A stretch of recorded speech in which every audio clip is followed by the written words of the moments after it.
Assalamualaikum warahmatullahi wabarakatuh. Selamat datang ke channel Nur. Ini Carry Life. Hari ni Kak Nur nak kongsi dengan kawan-kawan pasal sesuatu lah. Semalam Kak Nur tengok channel Adik Sri. Cerita pasal anak dia yang dibuli. Okey, jadi hari ni menjadi Kak Nur ingin berkongsi dengan kawan-kawan kisah kes buli ni sebenarnya sangat-sangat orang kata merisaukan kita. Okey, terutamanya pada anak-anak. Okey, ianya sangat-sangat merisaukanlah kita sebagai ibu. Kak Noh adalah antara anak-anak yang dibuli. Okey, ketika Kak Noh masih kecil, Kak Noh kena buli ketika Kak Noh tingkatan 1. Masa sekolah rendah, alhamdulillah Kak Noh okey, tak ada sebab kami hanya sekolah kebangsaan tu untuk khas untuk kami. Jadi tak ada yang luaslah. Okey, khas untuk pelajar-pelajar orang asli saja sekolah rendah. Walaupun ada juga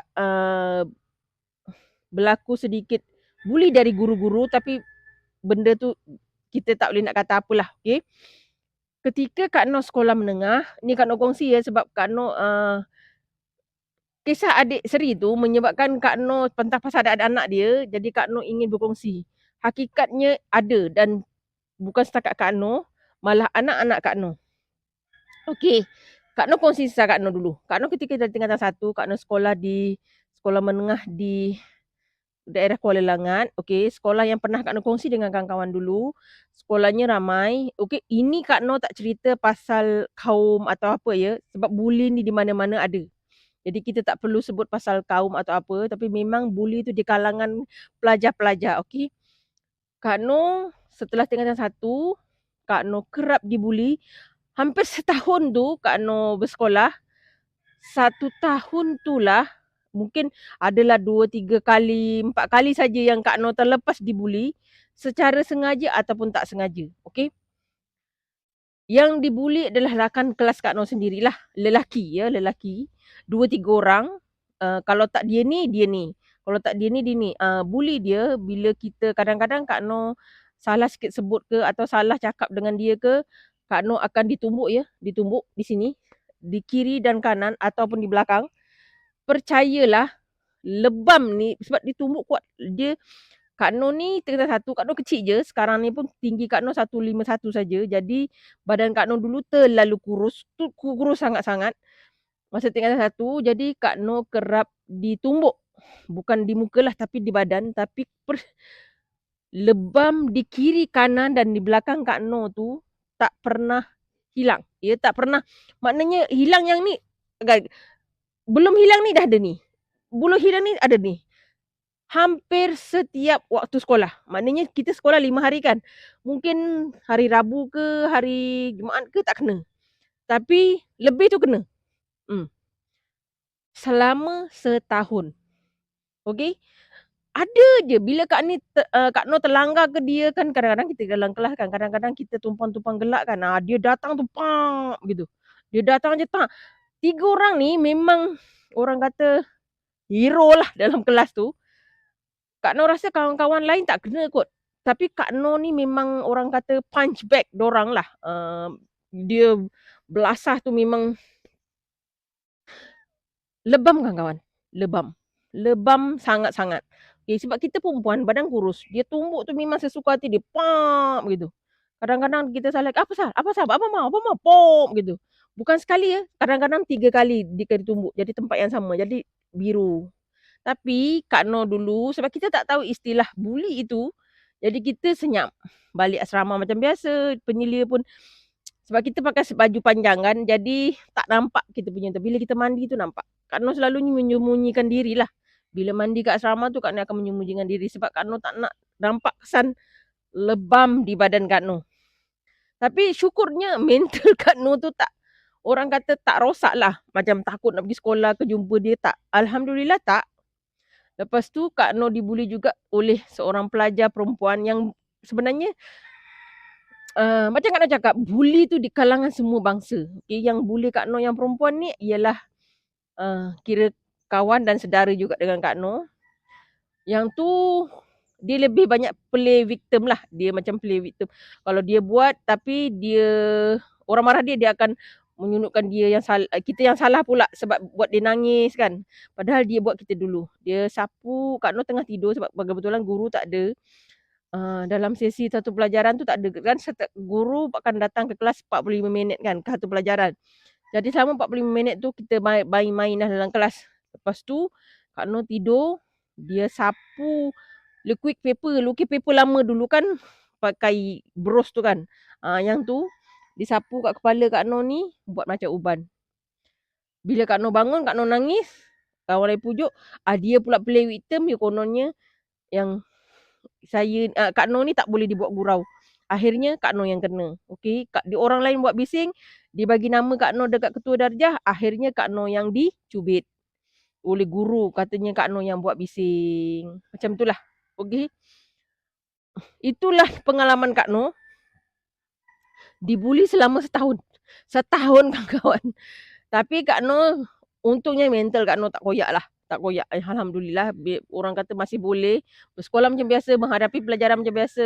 Walaupun Kak Noh bukanlah pelajar pandai sangat. Tapi boleh lah. Okay, Alhamdulillah sampai Kak Noh. Cuma Kak Noh tak habis sekolah bukan sebab Kak Noh takut sekolah. Cuma tak ada peluang nak sambung sekolah. Itu saja. Okay. Itu cerita pasal Kak Noh dibuli.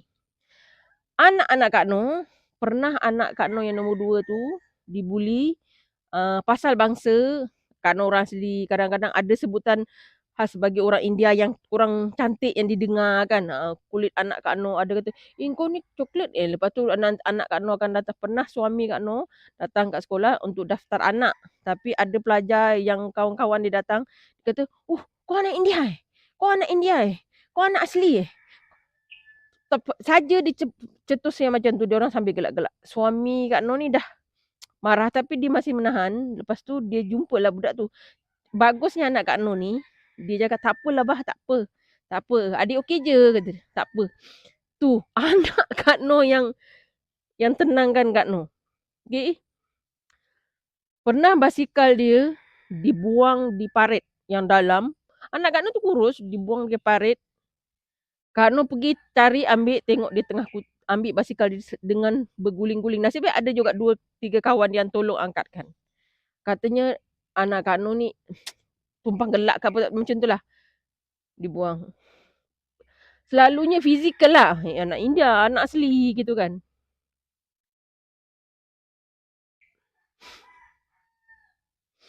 Sorry kawan.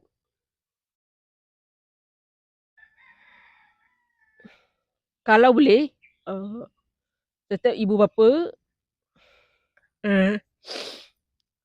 pesan pada anak-anak, jangan bully siapa-siapa walaupun kita pesan awal-awal. Kak Noh selalunya pesan anak-anak, jangan cakap orang, jangan campur hal orang, jangan cakap yang bukan-bukan. Kalau orang lain buat salah, jangan ikut.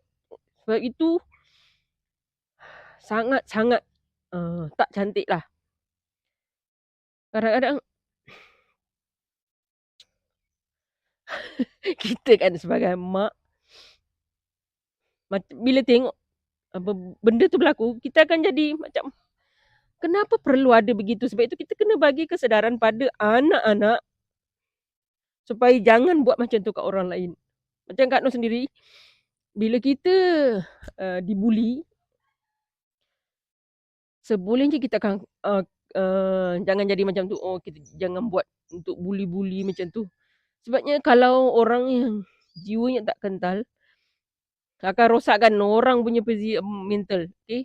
Untungnya Kak Noh tak. Tapi bila bab anak, macam Seri cakap lah, bab anak, percayalah kawan-kawan, ianya memang susah untuk kita. Kita pesankan anak kita, apa yang orang buat, jangan buat apa yang orang buat kat kita, jangan buat kat orang. Sebabnya kita tahu rasanya bila orang bully kita, macam tu orang yang kita bully tu. Tapi tak mustahil orang yang membuli tu, dia akan membuli balik. Itu yang kita kena orang kata putuskan. Orang kata jaringan-jaringan yang macam tu. Kita pesankan anak kita, jangan buat macam tu, tak baik kan. Macam anak Kak Noh, dia kata, engkau warna kulit coklat lah, warna kulit gelap lah, sebab kau anak India kan, kata. Kau ni seleki lah, anak orang asli kan. Tu Kak Noh pernah mulanya anak Kak Noh ni bukan jenis anak yang mengadu tau. Tapi ditakdirkan Allah, Kak Noh nampak sendiri dan suami Kak Noh nampak sendiri. Dan ada anak kawan Kak Noh tu yang bagi tahu Kak Noh, anak Kak Noh ni basikalnya dibuang dekat parit besar, kena turun kat bawah. Bayangkan orang badan kurus nak kena angkat basikal padahal nak balik petang kan. Semua tu susah kawan. Terlalu susah untuk kita. Bayangkan kan, memang kita kena ajar anak kita. Sebab itu kalau pernah sekali ada orang datang rumah, ada seorang abang dia datang rumah, dia kata adik dia kena bully dengan anak Kak Noh. Jadi Kak Noh tak cakap dengan abang tu, yang mengadu tu, Kak Noh terus tanya kat anak-anak Kak Noh. Kak Noh cakap, jangan buat, kalau orang tu tak nak, jangan paksa. Sebab walaupun mungkin dia kata dia nak pinjam nota dekat budak perempuan tu, tapi budak perempuan tu tak nak. Jadi anak Kak Noh ni guna ada sedikit perkataan yang agak kasar sedikit. Jadi budak perempuan ni nangis. Jadi abang ni of course lah, abang dia akan bela. Okay, jadi Kak Noh pesan dekat anak Kak Noh, jangan buat lagi. Jangan, Umi memang, Kak Noh memang tegas lah masa tu. Umi tak nak anak Umi ni jadi macam ni. Ingat, benda macam ni boleh dikatakan bully. Ingat, orang tak nak jangan paksa. Biar kita selesaikan benda ni. Alhamdulillah anak Kak Noh faham. Itu ketegasan kita. Kita bukan nak bela anak orang, anak kita aja. Bila anak orang lain yang anak kita buat, kita kena tegas yang sama. Okay, lepas itu bila anak Kak Noh dia kata kulit kelabut lah, asli ke apa ke, Kak Noh pandang budak tu, memang Kak Noh ni nampak macam orang kata gini-gini kan. Tapi bila Kak Noh marah tu, Idis marah. Dan orang akan perasan itu Kak Noh marah. Kak Noh cuma jeling kat dia. Kak Noh cakap macam ni je. Sekali lagi ya. Itu saja. Dah, Kak Noh tak cakap dah. Kak Noh cakap tu je. Sekali lagi ya. Terus Alhamdulillah tanya kat anak, lepas tu anak kata okey dah kan. Itu dia kawan-kawan. Itu perkongsian Kak Noh. Sebenarnya kisah pasal anak Seri tu, Kak Noh jadi macam terbuka untuk cerita. Kak Noh punya kena bully 1 tahun dengan anak-anak Kak Noh. Yang anak Kak Noh pun kena mangsa bully. Alhamdulillah bila Kak Noh anak bersekolah asrama kan, Kak Noh sentiasa tanya. Kadang-kadang anak-anak Kak Noh ni jenis yang tak nak cerita jadi panjang. Dia selagi tak mencederakan mereka, apalah benda biasalah katanya. Janji tak cedera tak apa. Tu anak Kak Noh. Okay. Itu saja perkongsian Kak Noh kawan-kawan. Tentang kes bully. Okay. Pantau anak kita. Jangan kata kita ni kata, oh anak aku ni tak. Kita kena pantau juga, takut anak kita bully anak orang. Okay. Kena alert kawan-kawan. Jangan, walaupun kita sibuk macam mana, alert dengan keadaan anak-anak, sama ada anak kita dibuli ataupun anak kita membuli. Dua-dua benda tu kita kena fikir. Okay. Kesannya tak cantik. Okay. Itu saja perkongsian Kak Noh. Bersyukur selalu dengan apa yang telah diberikan kepada kita dan jalaninya dengan ikhlas. Salam sayang dari Kak Noh. Assalamualaikum.